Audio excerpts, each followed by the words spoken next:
Bismillahirrahmanirrahim. Assalamualaikum warahmatullahi wabarakatuh. Alhamdulillahirabbil alamin wassalatu wassalamu ala asrafil anbiya'i wal mursalin.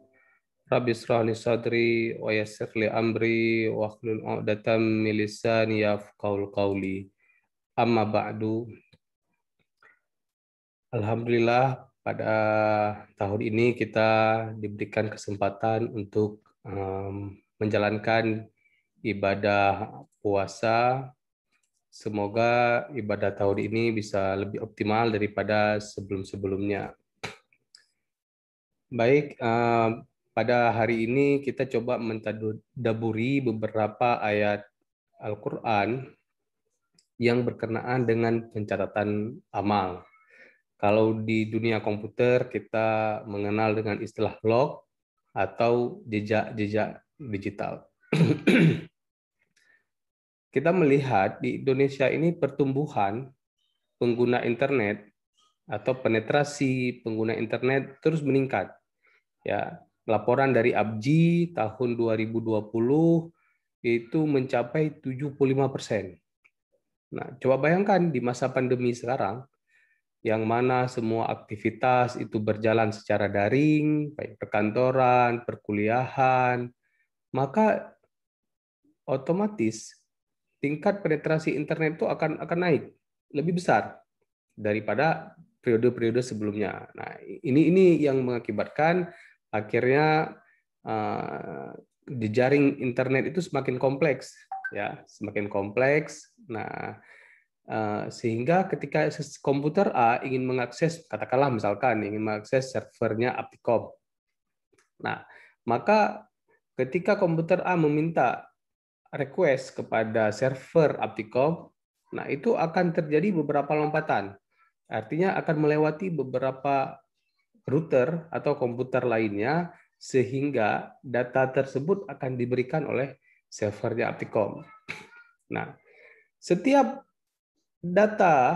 paket itu melompati dari satu komputer ke router yang lainnya, sampai ke server, maka dia akan meninggalkan jejak-jejak, baik berupa numerik, dalam bentuk log, dan lain sebagainya. Bahkan di komputer servernya Aptikom juga akan ditinggalkan jejak. Ya, boleh jadi itu password, username, atau situs yang kita akses. Nah, jadi seperti itu pasti dia meninggalkan jejak. Nah, ya dalam internet kita dapat mengakses apa saja, baik itu konten positif, konten negatif, bahkan semua aktivitas seseorang atau dikenal dengan istilah warganet itu akan menghasilkan jejak-jejak digital, ya. Nah, yang akan disimpan di dalam komputer tersebut dalam waktu yang lama. Nah, jejak-jejak ini akan dimanfaatkan ya oleh siapa saja. Nah, baik untuk kepentingan yang positif atau kepentingan yang negatif. Nah, seperti itu. Nah, jejak digital boleh dikatakan bahwa kita sedang melukiskan tentang diri kita di internet. Seperti apa diri kita?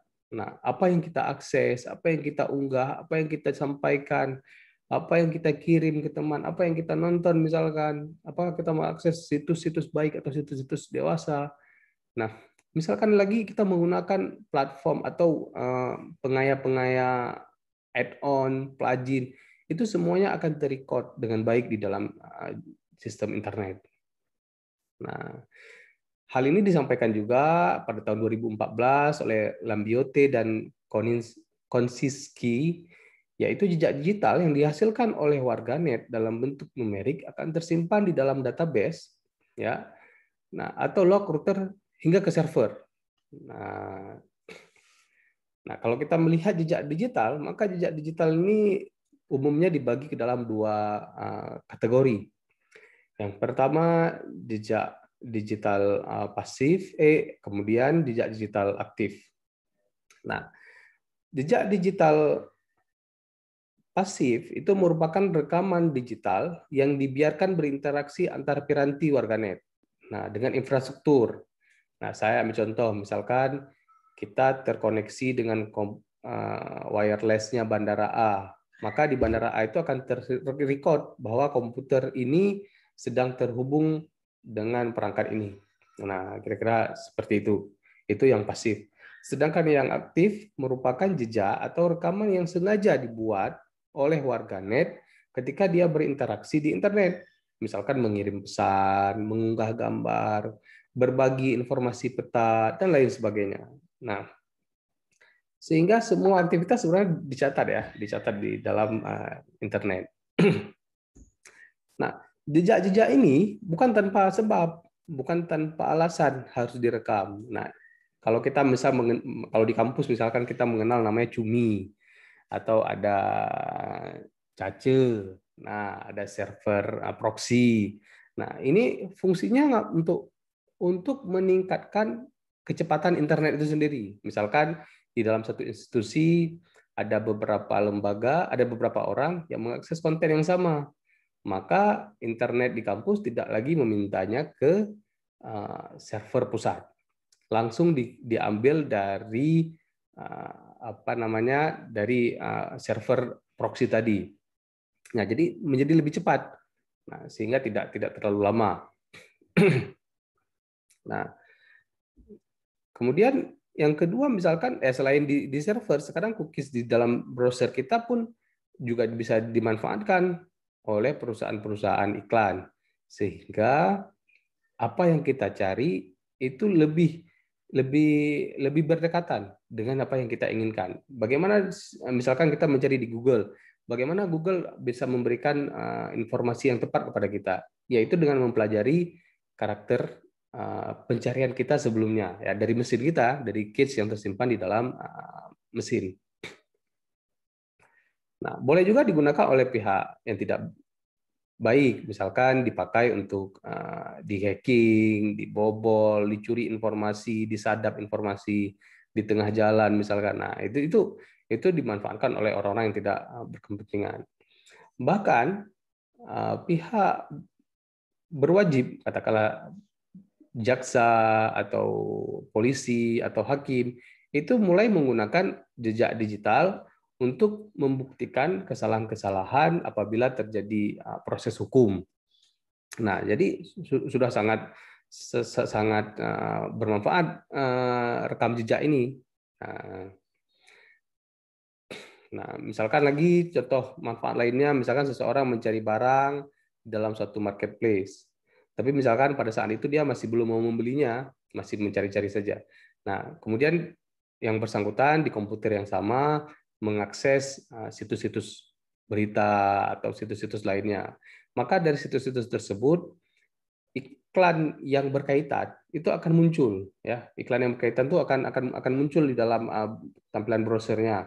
Nah, sehingga membuat kita, oh ternyata harga sekarang udah turun, ternyata perbandingannya seperti ini. Nah, itu memberikan kemudahan-kemudahan kita juga tentang iklan. Tapi ada juga yang akhirnya malas ya dibuatnya karena terlalu banyak iklan yang muncul.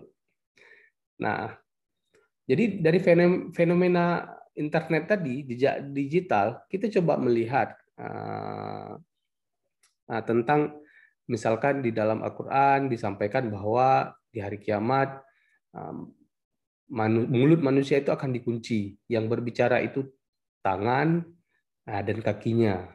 Nah, itu disampaikan di surat Yasin ayat ke-65, ya, dengan yang artinya pada hari ini kami akan menutup mulut mereka dan tangan mereka akan berkata kepada kami, dan kaki mereka akan bersaksi tentang apa yang telah mereka lakukan. Nah, jadi kita melihat fenomena ditemukannya teknologi internet ini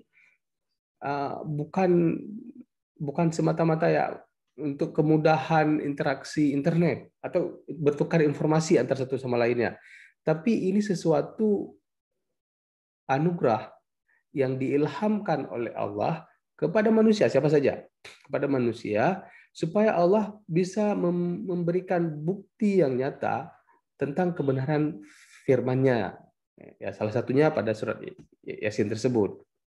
Ya, mungkin periode-periode sebelumnya kita memahami surat tersebut atau ayat tersebut Ya hanya dengan meyakini, oh nanti semuanya akan berbicara ya, karena bisa berbicara.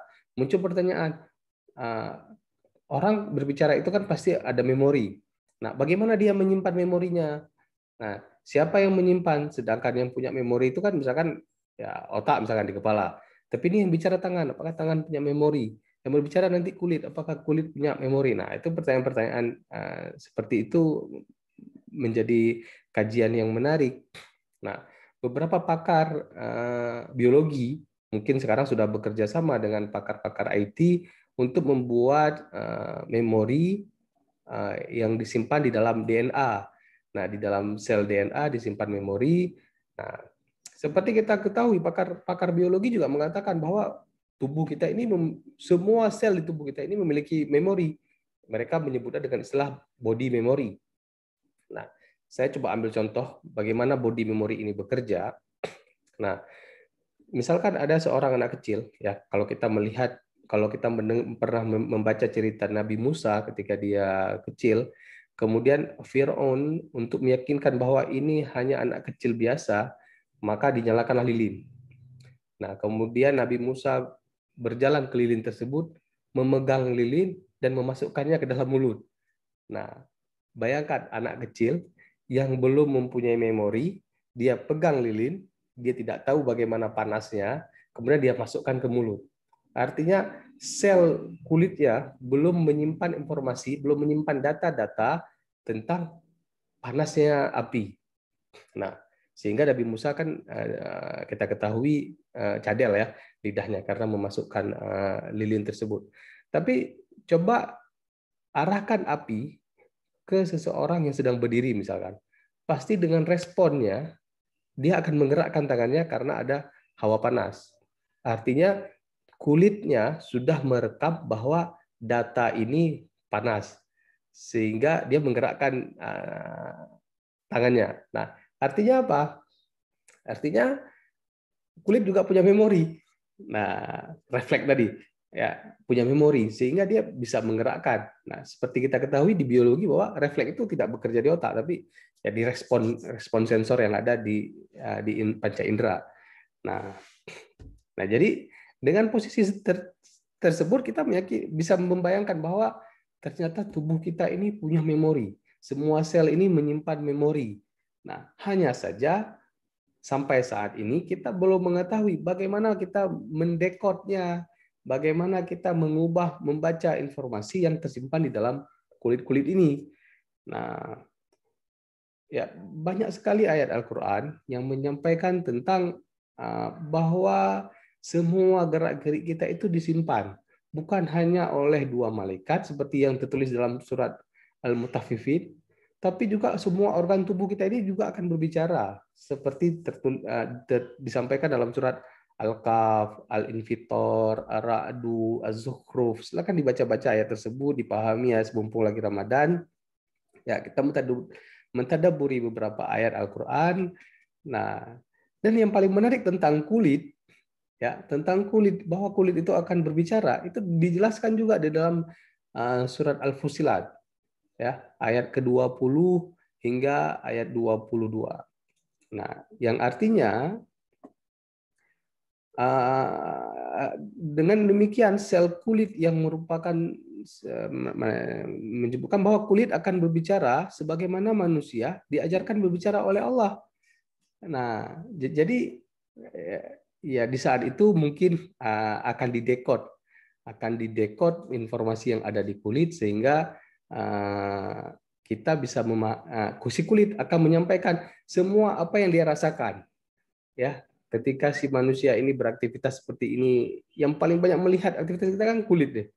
Nah, dia akan merekam semuanya, kemudian dia akan menjadi saksi selain daripada kiraman informasi dari kiraman katibin ya di dalam Sijil dan Illiyin, dua kitab yang mencatat amal baik dan amal buruk seperti dijelaskan di surat Al-Mutaffifin. Nah, jadi dari ayat Al-Fusilat tadi kita bisa melihat bahwa kulit pun berbicara. Nah, mudah-mudahan ya, kita menjadi ya diberikan anugerah oleh Allah untuk bisa membaca informasi yang ada di kulit kita. Kita bisa menggunakan sel kulit ini menjadi memori. Jadi tubuh kita ini menjadi memori komputer misalkan. Nah, sehingga kita nggak perlu bawa lagi flash disk, kira-kira seperti itu. Nah, jadi dari Mentadaburi ayat ini, maka saya mengajak diri saya sendiri dan teman-teman semuanya yang menyaksikan video ini untuk terus berbuat baik, ya, untuk terus beramal baik, karena semua aktivitas kita itu terekam oleh semua panca indera kita, sehingga nantinya itu akan dimintai pertanggungjawaban. Mudah-mudahan bermanfaat. Saya mohon maaf apabila ada salah kata. Wabillahi taufiq wal hidayah. Assalamualaikum warahmatullahi wabarakatuh.